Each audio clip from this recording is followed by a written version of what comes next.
말레이시아 하면 가장 먼저 떠오르는 건 수도 쿠알라룸푸르에 있는 랜드마크 건물 트윈타워가 아닐까 싶습니다. 현대적인 도시 분위기와 전통을 잘 간직하고 있는 국가인데요. 말레이시아 국교가 이슬람교인 거 다들 알고 계셨나요? 하지만 동시에 다른 종교들도 인정하고 있어서 자유가 비교적 보장되어 있다고 할 수 있죠. 말레이시아는 빠르게 발전하고 있는데 그에 비해 물가는 상당히 저렴합니다. 그래서인지 최근 10년간 많은 한국인들은 사업과 은퇴의 목적으로 이주를 했는데요. 현재는 약 2만 명의 한국인들이 체류 중이라고 합니다. 그들이 이민 생활에 잘 적응할 수 있도록 말레이시아 한인회가 교류에 적극 힘쓰고 있죠.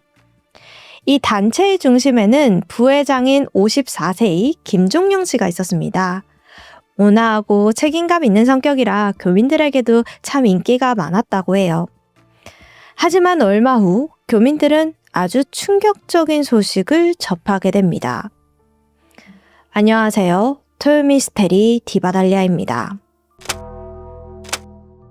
2011년 10월 29일 김종영 씨는 한인회에서 만난 박 회장과 저녁 식사를 가졌습니다. 박 회장은 3년 전 사업을 위해 쿠알라룸푸르로 이주했고 국제 교류 행사에 빠짐없이 참석했죠. 두 사람은 여러 차례 식사를 할 정도로 친분이 있었습니다. 이날도 박 회장이 해외 출장을 마치고 돌아왔다며 오랜만에 저녁을 함께 하자고 연락해왔습니다. 그런데 이 식사 자리 이후에 종영 씨의 행방이 묘연합니다. 수차례 전화를 해도 핸드폰이 꺼져 있었죠. 집에서 기다리고 있던 가족들은 불안함이 들었습니다. 아무리 한인이 많다고 해도 여긴 타지예요. 사고가 발생하면 적극적인 도움이 어렵습니다. 결국 30일 아침 가족들은 경찰에 신고 전화를 걸었습니다. 하지만 말레이시아 경찰은 이를 단순 실종 사건으로 보고 적극적인 수사를 벌이지 않았죠. 그러던 중 종영 씨의 차량이 식당 인근에서 발견되었습니다. 차는 평소처럼 주차된 상태였고 외관상 특별한 손상은 없어 보였어요. 차량 내부 역시 잘 정돈되어 있었고요. 누군가와 다투는 적이나 폭행의 자국도 전혀 없었죠. 그런데요, 이 바퀴를 자세히 들여다보니 위쪽이 예리하게 찢겨 있습니다. 분명 누군가가 인위적으로 훼손하는 적이었죠. 종영 씨의 큰딸은 결국 직장까지 그만두고 아버지의 행방을 직접 추적하기 시작했습니다. 특히 마지막으로 그와 함께 있었던 인물, 이른바 박 회장을 찾아 나섰지만 그의 실명이나 구체적인 신원은 그 어디에도 확인할 수가 없었어요. 그렇게 이 종영 씨의 실종 사건이 점차 알려지면서 한인 사회에서는 불안과 공포가 빠르게 퍼져나갔습니다. 동시에 가족들은 말레이시아 경찰의 소극적인 태도에 걱정이 커져만 갔습니다. 그래서 그들은 말레이시아 현지 대사관과 서울청 국제범죄수사대에 도움을 요청했죠. 다행히 한국 경찰은 빠르게 대처했습니다. 가장 먼저 박 회장, 이 사람에 대해서 조사를 했는데 밝혀진 사실이 놀라웠어요. 그는 사업가도 박 씨도 아니었습니다. 38세의 김석환으로 2008년 3월 1일 밤 9시 서울시 강남구에서 발생한 납치 사건의 주범이었습니다.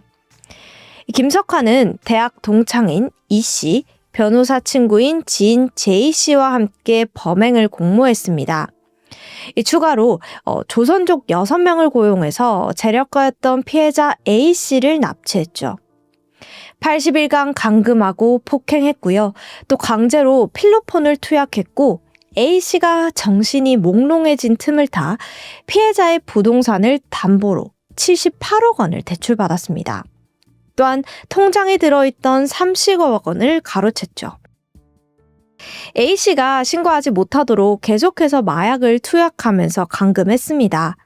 가족들의 의심을 피하기 위해 주기적으로 통화도 시켜주는 철두철미함도 보였고요. 하지만 어느 순간 이 여동생이 오빠의 말투에서 이상한 점을 눈치챘고 몇 달간 집에 오지 않았다는 사실에 곧장 경찰에 신고를 했습니다. 경찰의 수사망이 좁혀오자 김석환은 피해자를 풀어주고 도피했어요. 그를 제외한 이씨, 제이씨, 조선족 6명은 모두 검거되었습니다.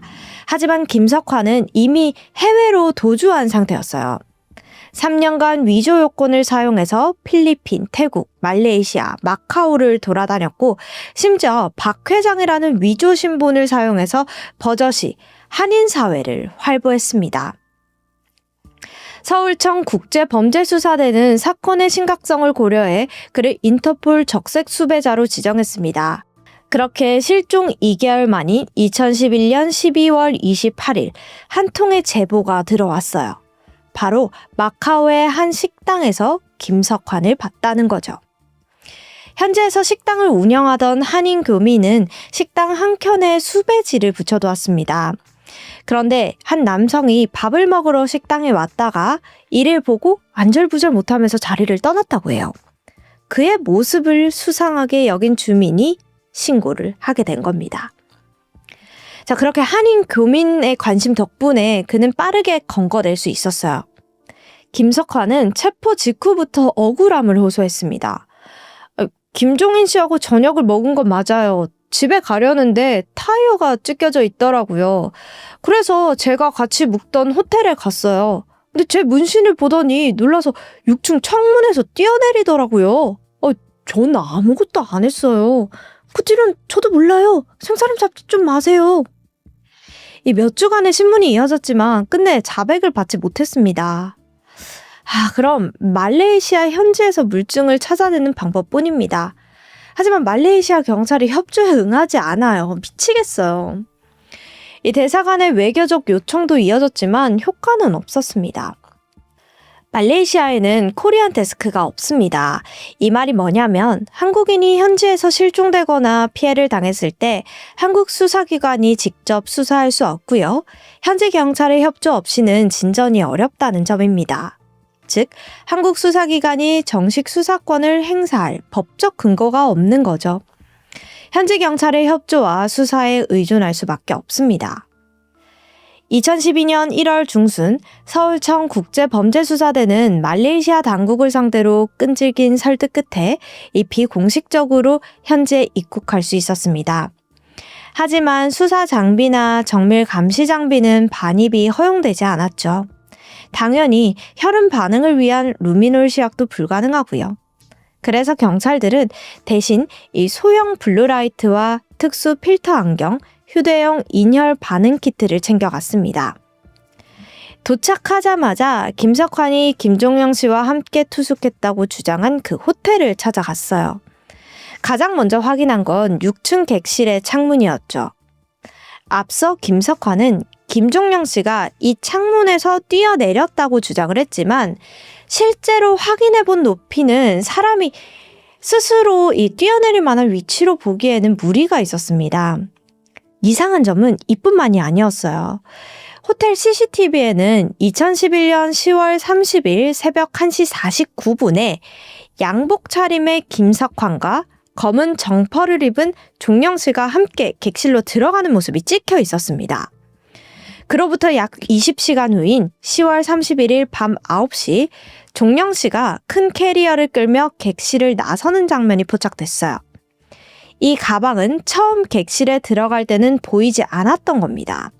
그리고 11월 1일 오전 10시 김석환이 다시 호텔의 모습을 드러냈고 이후 그 큰 캐리어를 끌고 호텔을 떠났어요. 근데 이상한 건 10월 30일 새벽 1시 49분부터 11월 1일 오전 10시까지 김석환이 객실에서 나오는 장면은 단 한 번도 이 CCTV에 찍히지 않았다는 점이에요.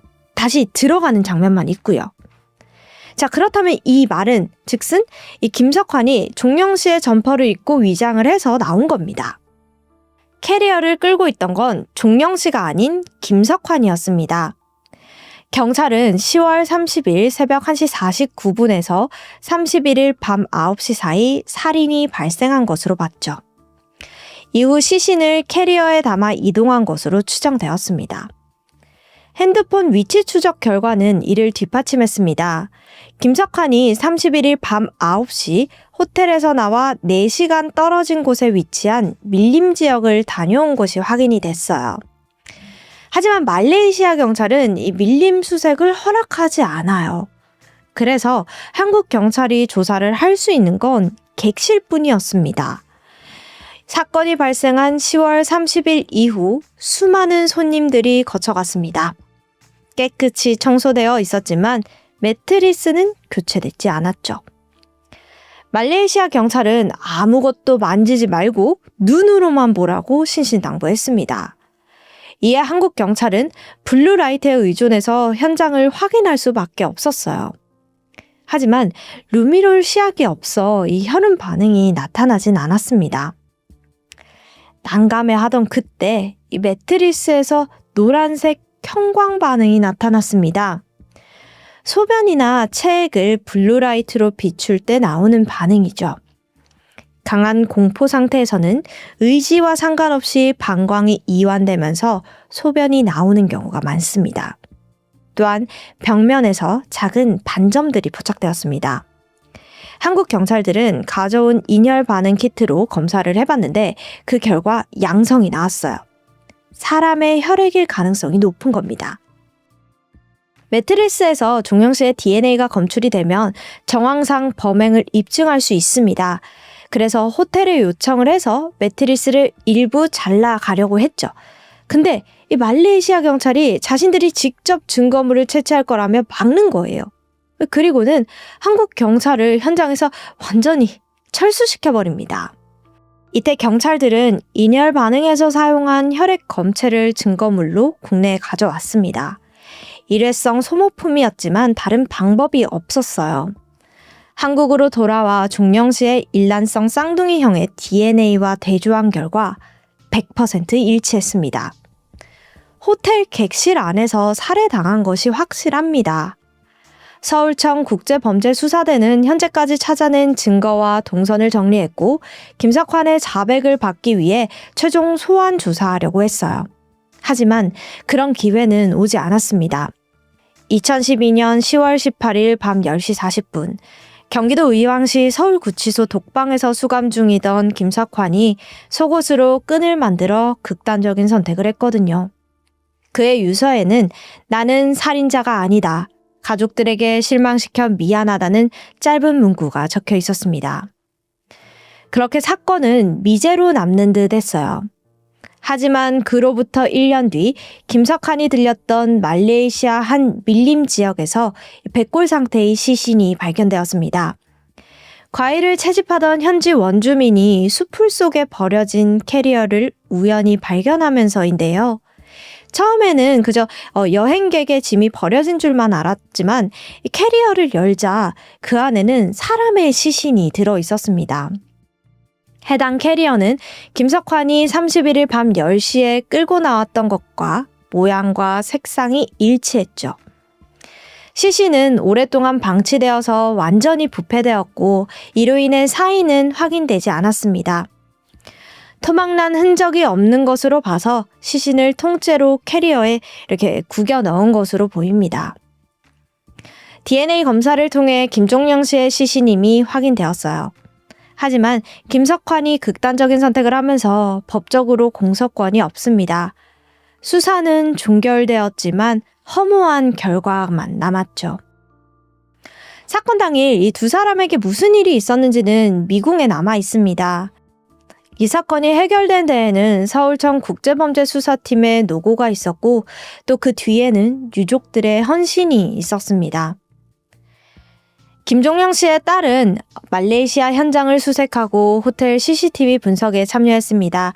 사실상 수사팀의 일원으로 활동한 거죠. CCTV에서 캐리어가 포착되었을 당시 논란이 있었습니다.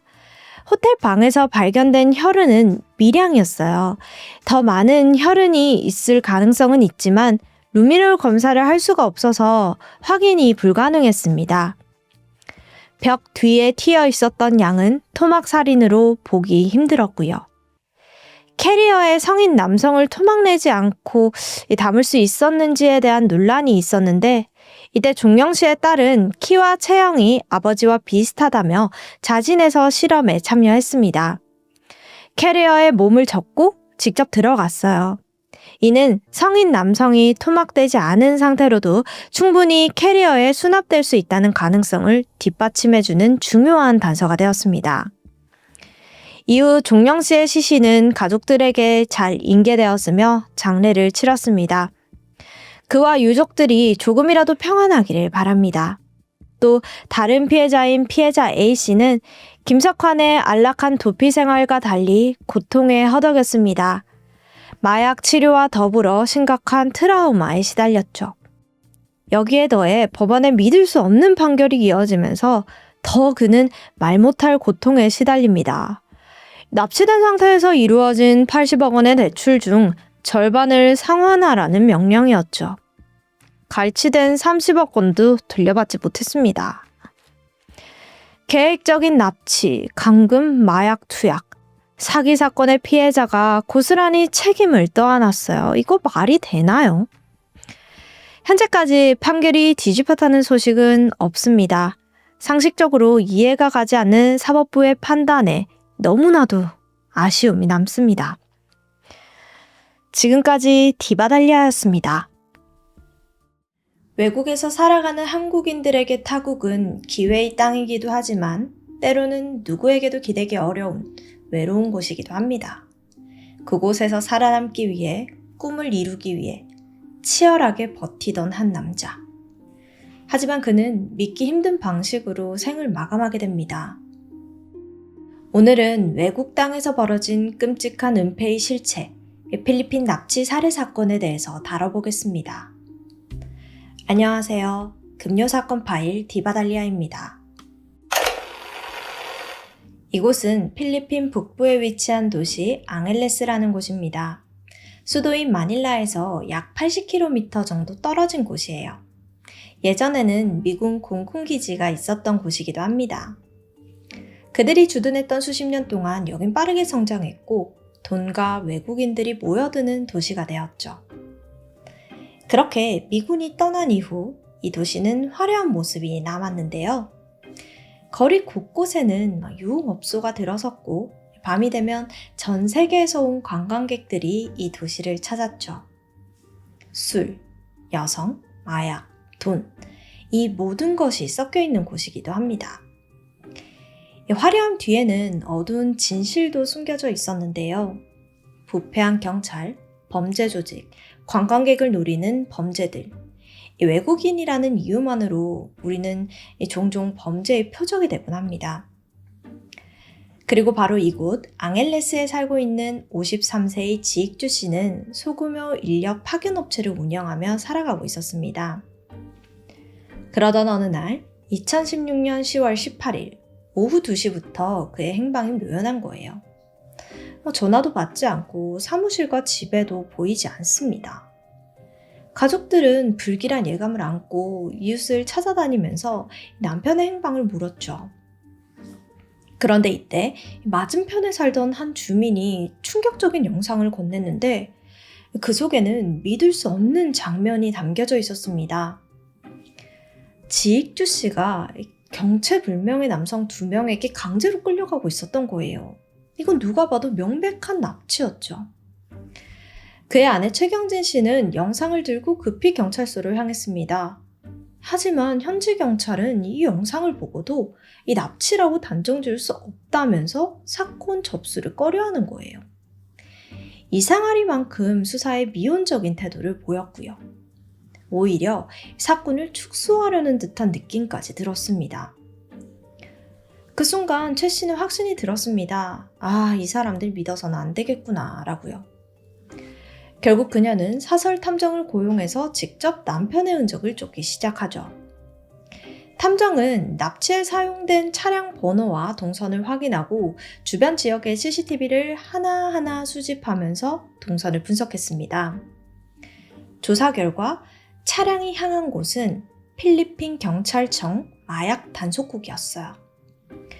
이 사실을 알게 된 가족들은 경찰에 자료를 전달하며 수사를 촉구했죠. 하지만 경찰의 반응은 여전히 같습니다. 묵묵부답, 아무런 조치를 취하지 않아요. 이게 뭐예요? 이 가족들은 미칠 노릇입니다. 그렇게 13일이 지나갔고 그의 생사는 여전히 알 수 없었습니다. 가족들은 애가 타는 심정으로 하루하루를 버티고 있었어요. 그러던 10월 31일 집에 한 통의 전화가 걸려오는데요. 직접 살리고 싶으면 500만 페소 준비하세요. 500만 페소는 당시 하나로 약 1억 2천만 원에 달하는 거액입니다. 가족들은 생사를 확인하지 않으면 돈을 줄 수 없다고 버텼지만 납치범은 계속 협박 메시지를 보낼 뿐이었죠. 요구에 따르지 않을 경우 그를 살해하겠다고요. 계속된 압박에 가족들은 몸값을 지불하기로 결정했습니다.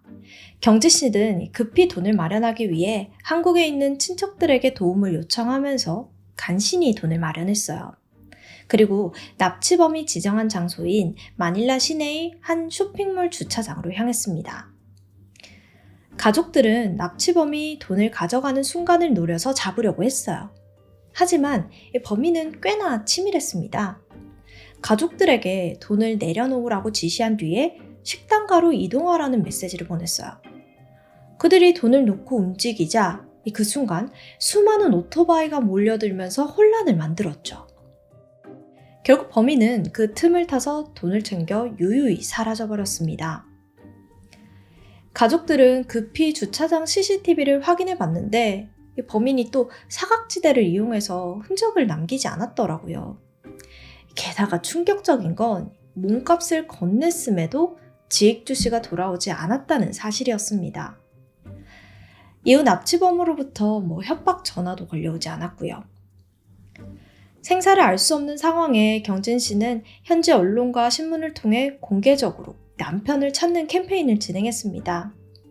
또한 필리핀 주재 한국 대사관에도 도움을 요청했고요. 대사관과 교민사회는 사건 해결을 위한 외교적 압박과 여론 조성에 나섰죠. 또 가족들은 그의 카드 사용 내역을 추적했어요. 보니까 실종 직후 은행에서 현금이 인출되었더라고요. 바로 은행으로 달려갔고 CCTV를 확인할 수 있었습니다. 다행히도 범인들의 모습이 고스란히 남아있었어요. 그래서 이를 토대로 몽타주를 만들었죠. 그렇게 3개월이라는 시간이 흘러 2017년 1월 11일 드디어 납치범 중 한 명이 경찰에 자수를 합니다. 지역 방송이나 신문, 온라인까지 대대적인 여론도 있었고 필리핀 전체가 이 사건으로 떠들썩하다 보니 압박감과 두려움 때문에 자수를 한 거예요. 자, 그는 충격적이게도 경찰청 마약 단속반 소속 경찰관인 제레옴랑이었습니다. 경찰관이 지금 납치를 한 거예요. 그의 자백을 통해 밝혀진 진실은 더욱 충격적이었습니다. 이 사건은 단순한 납치가 아닌 경찰 내부에서 조직적으로 계획된 범행이었던 겁니다. 옴랑은 상급자인 산타 이사벨과 함께 납치와 살인을 저질렀다고 고백했습니다. 또한 그 배후에는 마약 단속국 팀장 라파엘 둠라오가 있었고요. 필리핀 경찰 내부에서 조직적으로 움직인 외국인을 노린 범죄였습니다. 곧장 경찰은 이사벨을 체포했죠. 체포 후 그는 억울하다면서 나는 이 사건과 아무런 관련이 없다 강하게 주장합니다. 범행에 가담할 이유가 없다면서 항변했죠. 하지만 그가 가진 재산을 들여다보면 쉽게 납득하기 어려운 부분이 많았습니다. 4층 상가 건물에 주택 5채 그리고 토지 3필지까지 소유하고 있었거든요. 일반 경찰관이 보유하기에는 너무 과한 수준의 재산이었어요. 그의 말로는 자신의 아내가 보험 영업으로 돈을 좀 많이 벌었다라고 했지만 아무리 영업이라도 이게 현실적으로 쉽지 않은 자산 규모였습니다. 이는 이사벨이 마약과 금품을 갈취해서 불법적으로 돈을 증식한 것으로 보였어요. 역시나 영업으로 돈을 벌었다라는 그의 주장과는 달리 그를 둘러싼 여러 정황들은 쉽게 납득하기 어려운 것들이 많았습니다. 조사 결과 납치할 때 사용된 차량이 이사벨의 아내 명의로 등록된 차라는 사실이 밝혀졌고 또 은행 CCTV에도 그의 모습이 찍혀 있었거든요. 범인의 목선과 그의 목선이 일치했습니다. 이는 이사벨이 사건에 깊숙이 관여했음을 보여주는 중요한 증거가 되었죠. 결국 이런 정황과 증거들 앞에 이사벨은 더 이상 버티지 못했습니다. 마침내 그는 사건의 전말을 모두 털어놓게 되는데요. 옴란과 이사벨은 지익주 씨를 납치한 후 마약 단속국 주차장으로 향했습니다. 그리고는 그를 칼로 찔러 살해해버렸습니다. 이후 두 사람은 시신을 은폐하기 위해서 인근 화장터로 향했어요. 그곳에서 제라도 산티아고라는 화장터 주인의 도움을 받게 됩니다. 이 산티아고는 시신을 화장해서 소각하는 데 협조했죠. 그들은 시신을 태운 후 남은 유해는 변기에 버려서 하수구를 통해 흘려보내는 이 끔찍한 방식으로 흔적을 지우려고 했습니다. 하지만 이 모든 사실이 드러나자 산티아고는 중국으로 도피했습니다. 하지만 결국 필리핀으로 송환되어 조사를 받게 되었죠. 이 사건은 단순한 납치와 살인 사건이 아니었습니다. 필리핀 경찰 내부의 부패와 범죄적 행태를 적나라하게 드러냈죠. 경찰의 연루가 없었다면 이토록 치밀한 범행은 이루어질 수 없었습니다. 옴랑이 자백한 상황에서도 둠라오는 체포되지 않았는데요. 이유는 경찰이 끝까지 그를 보호하려 했기 때문입니다. 이로 인해 둠라오가 왜 지익주 씨의 납치와 살인을 사주했는지는 정확히 밝혀지지 않았죠. 일부 언론은 지익주 씨가 불법 활동이나 마약 거래와 연루되었을 가능성을 제기했습니다. 하지만 이는 사실이 아니었어요. 확인 결과 그의 사업체는 범죄 조직과 전혀 연결되지도 않았고 그 누구보다도 투명하게 업체를 운영했습니다. 그렇다면 금전이 목적이었을까요? 전문가들은 납치를 한 이유가 그저 살인이라고 분석했습니다. 왜냐하면 지익주 씨는 납치 바로 직후 살해당했어요. 만약 돈이 목적이었다면 협박 전화를 걸 때까지 피해자를 살려두었을 겁니다. 일반적으로 피해자의 생사를 확인시켜주는 것이 몸값을 요구하는 과정에서 더 유리하거든요. 즉, 납치범들이 처음부터 피해자의 살인을 목적으로 했다는 거예요. 이 사건은 필리핀 경찰 내부의 납치 비즈니스와 관련이 깊습니다. 내부 감사 결과 경찰들이 상습적으로 외국인 사업가를 납치해서 금품을 갈취해온 정황이 드러났거든요. 금품들은 상급자에게 상납됐고 경찰 조직 내에서 광범위하게 이루어진 부패의 일환이었어요. 2017년 9월 지익주 씨 사건의 주범과 공범들을 상대로 한 첫 재판이 시작되었습니다. 하지만 재판은 생각처럼 빠르게 진행되진 않았어요. 서류 미비, 경찰 조직 내부의 비호, 그리고 필리핀 사법체계의 특유의 느린 절차 때문에 재판은 계속해서 지연되었습니다. 무려 5년 동안이나요. 일을 하는 건지 법을 만드는 건지 저로선 너무 답답하네요. 2022년 6월이 돼서야 나온 재판 결과는 유족들을 충격에 빠뜨렸습니다. 사실 필리핀에서 일어난 형사사건에서 유죄 판결을 받기란 쉽지가 않아요. 그래서 역시나 지익주 씨 사건도 예외가 아니었습니다. 주범인 라파엘 둠라오 무죄, 산타 이사벨과 제리 옴랑은 무기징역을 선고받았습니다. 이해할 수 없는 판결에 검찰은 즉각 항소에 들어갔고 2023년 6월 26일 항소심에서 믿기 힘든 반전이 일어났어요. 둠라오를 포함한 3명의 범인들에게 모두 무기징역이 선고된 거죠. 필리핀에서 항소심은 2년 이상 걸리는 것이 일반적이지만 이 사건은 불과 1년 만에 항소심 판결이 나온 이례적인 사례였습니다. 이건 유가족들과 필리핀 한인 사회가 끊임없이 싸우며 압박해온 결과이기도 했어요. 그리고 시신을 소각하는 데 협조한 산티아고, 그는 재판 도중 코로나19에 감염돼서 사망한 것으로 알려졌죠. 그런데 또 다른 문제가 발생했습니다. 2024년 7월 라파엘이 몰래 도주한 사실이 뒤늦게 밝혀진 겁니다. 현재까지도 그의 행방은 묘연한 상황이에요.